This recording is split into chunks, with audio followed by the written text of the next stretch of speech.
ଅଯୋଧ୍ୟା ରାମ ମନ୍ଦିରରେ ହେଉଛି ଧନ ବର୍ଷା। ଦାନ ଟଙ୍କାକୁ ଗଣି ଗଣି ଥକି ଯାଉଛନ୍ତି ବ୍ୟାଙ୍କର 14 ଜଣ ଷ୍ଟାଫ। ଅଯୋଧ୍ୟାର ରାମ ମନ୍ଦିରରେ ରାମଲଲାଙ୍କ ପ୍ରାଣ ପ୍ରତିଷ୍ଠା ପରେ ଲଗାତାର ଧନ ବର୍ଷା ହେବାରେ ଲାଗିଛି। ରାମଲଲାଙ୍କ ଦର୍ଶନ କରୁଥିବା ଭକ୍ତ ହୃଦୟ ଖୋଲି ଦାନ କରୁଛନ୍ତି। ଭକ୍ତ ଯେଉଁ ସଂଖ୍ୟାରେ ଦାନ ନବାକ୍ଷରେ ଦାନ କରୁଛନ୍ତି, ଏହାକୁ ଗଣିବା ପାଇଁ 14 ଲୋକଙ୍କୁ କାମରେ ନିୟୋଜିତ କରାଯାଇଛି।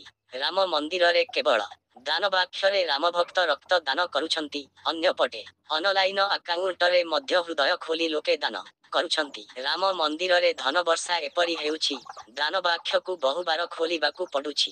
ଏହି ଦାନ ଟଙ୍କାକୁ ଗଣିବା ଲାଗି ଷ୍ଟାଫ ଏବଂ 3ଟି ମନ୍ଦିରର ବ୍ୟାଙ୍କର 11 ଷ୍ଟାଫ ହୋଇଛନ୍ତି କର୍ମଚାରୀ ସାମିଲ। ବାସ୍ତବରେ 22 ଜାନୁଆରୀରେ ଅଯୋଧ୍ୟାରେ ରାମଲଲାଙ୍କ ପ୍ରାଣ ପ୍ରତିଷ୍ଠା କରାଯାଇଥିଲା। ରାମ ମନ୍ଦିରର ଉଦ୍ଘାଟନ ହେବାର 12 ଦିନ ବିତିଗଲାଣି। କେବଳ ଭକ୍ତମାନେ ରାମ ମନ୍ଦିରକୁ ଆସୁନାହାନ୍ତି, ମନ୍ଦିରକୁ ଦାନ ମଧ୍ୟ ଜାରି ରହିଛି।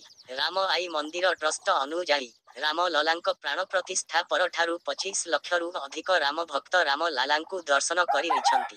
ଶ୍ରୀରାମ ଜନ୍ମଭୂମି ତୀର୍ଥ କ୍ଷେତ୍ର ଟ୍ରଷ୍ଟ ଅନୁଯାୟୀ ଜାନୁଆରୀ 22ରୁ ଫେବୃଆରୀ 1 ପର୍ଯ୍ୟନ୍ତ ରାମ ମନ୍ଦିରରେ ଉପସ୍ଥିତ ଥିବା ଦାନ ବାକ୍ଷରେ ରାମ ଭକ୍ତଙ୍କ ଠାରୁ 8 କୋଟିରୁ ଅଧିକ ଟଙ୍କା ଦାନ ଆସିଛି।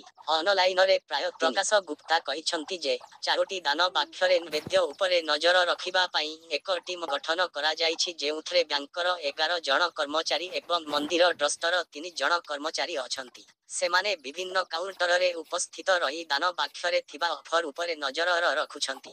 ଏହି ସମସ୍ତ ବ୍ୟାଙ୍କ କର୍ମଚାରୀ ଦାନ ହୋଇଥିବା ଟଙ୍କା ଗଣନ୍ତି ଏବଂ ଦାନ ହୋଇଥିବା ଟଙ୍କାକୁ ପ୍ରତ୍ୟେକ ଦିନ ସନ୍ଧ୍ୟାରେ ରାମ ମନ୍ଦିର ଟ୍ରଷ୍ଟ ଅଫିସରେ ଜମା କରନ୍ତି। ଏହି ସମ୍ପୂର୍ଣ୍ଣ ପ୍ରକ୍ରିୟା ସିସିଟିଭି ନଜରରେ ଚାଲିଥାଏ। ସେ ଆହୁରି ମଧ୍ୟ କହିଛନ୍ତି ଯେ ପ୍ରତିଦିନ 2 ଲକ୍ଷରୁ ଅଧିକ ଭକ୍ତ ମନ୍ଦିରରେ ରାମଲାଲା ପରିଦର୍ଶନ କରୁଛନ୍ତି।